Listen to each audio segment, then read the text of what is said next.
Well, we're back again with another different discussion today, and we're going to be looking at probably one of the most heated discussions you can ever have in this game, and that's the concept of floodgates. How fair are they? Are they interactive? Do they promote healthy ego? Are they necessary? These are all the different kind of things I'm going to be looking at today. So before I begin, I just want to quickly put out the disclaimer that obviously an opinion piece is an opinion piece, and I'm not telling you how to think or what to think for the most part. But please understand that naturally people are going to think differently, and if you disagree, that's fine, and if you don't disagree, sometimes that's also fine. Did I ruin the quote? I think I ruined the quote. And I would also like to thank Bread. Bread is my friend Smiley Face for bringing this issue to hand. And I would also like to quickly mention as well some of the arguments for floodgates and some of the arguments against. Now, before we get into it, I also want to quickly and briefly mention once more that I am obviously going to be having my own personal biases. Everyone has their own personal biases towards different opinions and subjects. That's just human nature. But I will try to be as objective as I possibly can in tackling this topic and dissecting it in complete depth. Now, I'll be starting very simply off talking about some of the arguments against and how I've presented them. The most important one, which I may or may not have mentioned in a video previously, which I will leave a link to in the description down below, and you can check out that video describing what is the concept of fun and interactivity in Yu-Gi-Oh! I think that very much hits the nail on the head for what I think is conceptually, from a design perspective, the ability to have actual fun in the game, and I think that floodgates run completely antithetical to that. Without spending too much time on that argument, I just want to reiterate it and highlight it in a very TLDR way. Interacting and going back and forth with your opponent is primarily what the bulk of a card game consists of, and I think that's where most people get their fun from. Now, if you're playing floodgates in your deck and if you're playing against floodgates, you're going to be noticing that, well, whenever you flip this card, you're not really doing much other than flipping a card and then attacking and attacking and attacking, and then maybe they have a set card, and then you're attacking very slowly, inspect the border, a little bit of damage, fossil dyna. I'm so bored. You see what I mean? I would also like to mention my second argument against floodgates, and that is the fact that they are completely unskillful. I think it's fair to say that simply flipping a continuous trap card doesn't exactly make for compelling or intuitive or interesting gameplay. If you consider something like Solemn Strike, where you have one negate of an effect or a summon for that turn, you need to be very careful with what it is you're stopping, because they might be trying to bait out your Solemn Strike or bait out your back row in any shape or form, and you need to decide whether or not it's worth using that strike on that particular effect, or maybe they have a bonus effect because they draw bonus cards. And you have to take that in consideration when you decide whether or not you're going to flip strike earlier or a little bit later. So cards that have one singular use of negation or stopping your opponent from playing can be very good and very powerful, but I think that they also, most importantly, conceptually from a game design perspective, promote a lot of interactivity, strategizing, thinking and planning ahead, resource management. All these things are hallmarks of fun and interactive and intuitive gameplay, in my opinion. Whereas you compare that to simply flipping Gozen Match and wiping your board, now you can't summon anything at all in your entire deck, potentially. And the third argument as well is that there isn't really a way to play around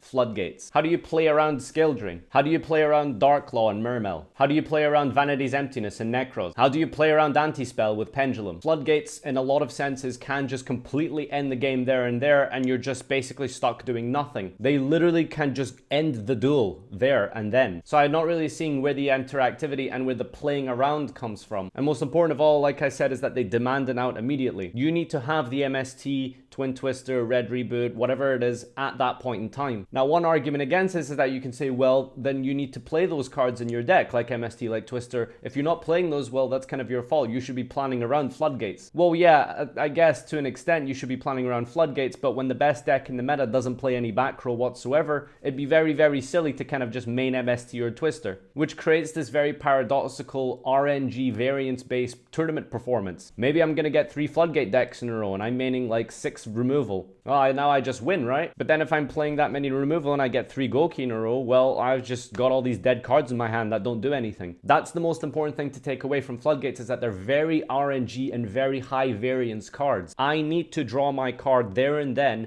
or I just lose. There is nothing skillful or interactive about drawing the right card at the right time. Well, to an extent. Bonus cards. Now, the arguments for floodgates, I would like to break these down one at a time. A couple of these I've noted down, and I think there's two major ones, but I'll start with a very minor one, and I don't think it's a particularly strong argument, which is why I haven't put it down as one of the main arguments for floodgates, but it's knowing when to flip them. I have seen this used non-ironically as a serious argument, and I personally think it's the dumbest thing ever, but I thought I would address it anyway. Do I flip it in the standby or the draw phase?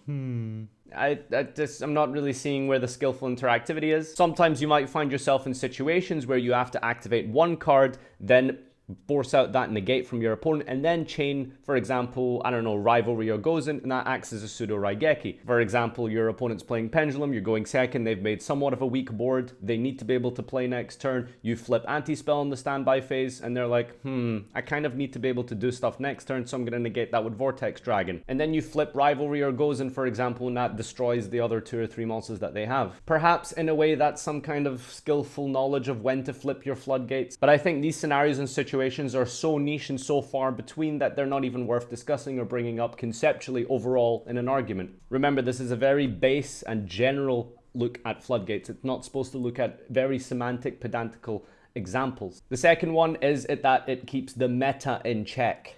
This is one that I see all the time, and I really don't see how floodgates keep the meta in check. If floodgates keep the meta in check, then why do meta decks keep topping? It's very simple. If floodgates truly do keep the meta in check, then why don't we see more rogue decks topping with floodgates in the main deck? Why aren't Blackwings topping? Why aren't Yang Zings topping? Why aren't Metafist topping with main deck Macrocosmos? Why isn't Ghostrick with Rivalry topping? Why isn't Harpies with Gozen topping? Why aren't Yang Zings with Rivalry top? There would naturally be more rogue decks topping that can abuse specific floodgates in their archetype very well, and we would see those topping more, but we just don't.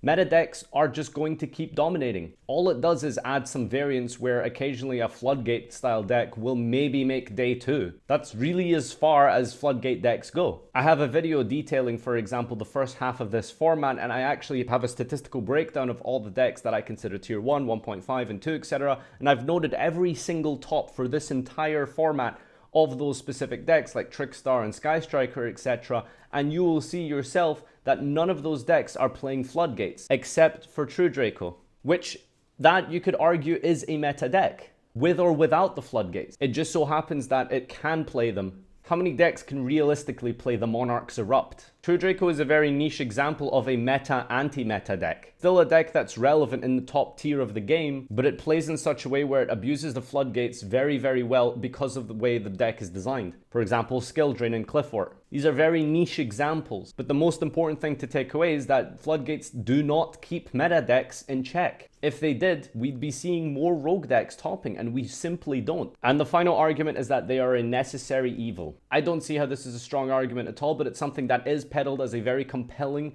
and definitive argument of having floodgates in the game, is that they are a necessary evil. Basically, the way this argument goes is, well, you're complaining about floodgates, how about playing against Goki with U-Link? How is that any more fair? That's not fair. That's not fair at all. Yeah, damn straight that's not fair. It sucks. So you shouldn't complain about floodgates. Just because I think floodgates are a game design catastrophe doesn't mean that I also don't think Goki is a game design catastrophe. This is a very classic and typical argument of a straw man fallacy, creating this red herring other argument that isn't relevant to discussion. The question is, are floodgates healthy and balanced for Yu-Gi-Oh? Not whether Goki's healthy and balanced for Yu-Gi-Oh. You can have an opinion towards both of these. They don't necessarily come one in tune with the other. Just because I don't like floodgates doesn't mean I love meta decks. It depends on what the meta deck is and does. If the meta deck has a basically pseudo FTK floodgate strategy, I think that's just as bad as a floodgate turbo deck. Just because one deck's bad for the game doesn't mean the other deck isn't also bad for the game. This is like your friend saying to you, oh wow, I have a really, really bad migraine today, my head really hurts. And then you reciprocate that argument by saying, oh well, I broke my elbow last week and I can't like function like a normal member of society anymore. It's really hard to do normal things. Well, yeah, it sucks you broke your elbow, but like, you know, like having a sore head also kind of sucks. Migraines don't suddenly become okay and acceptable just because broken arms exist. Do you see the parallel? You can have negative opinions towards both of these things. It's not a competition of which is worse. Well, that's me summarized my arguments for floodgates. I understand that it may have been a little bit biased because of my own personal opinion, but that's how opinion pieces go. Now, if you disagree, that's completely fine. I would like to see how you think in the description down below. Please leave a comment. Tell me what you believe. Please follow me on social media, twitch.tv/FarfaYGO, where you can watch me most nights of the week. Check out my Discord, discord.gg/Farfa, FarfaYGO on Facebook for memes, and until next time, masterpiece.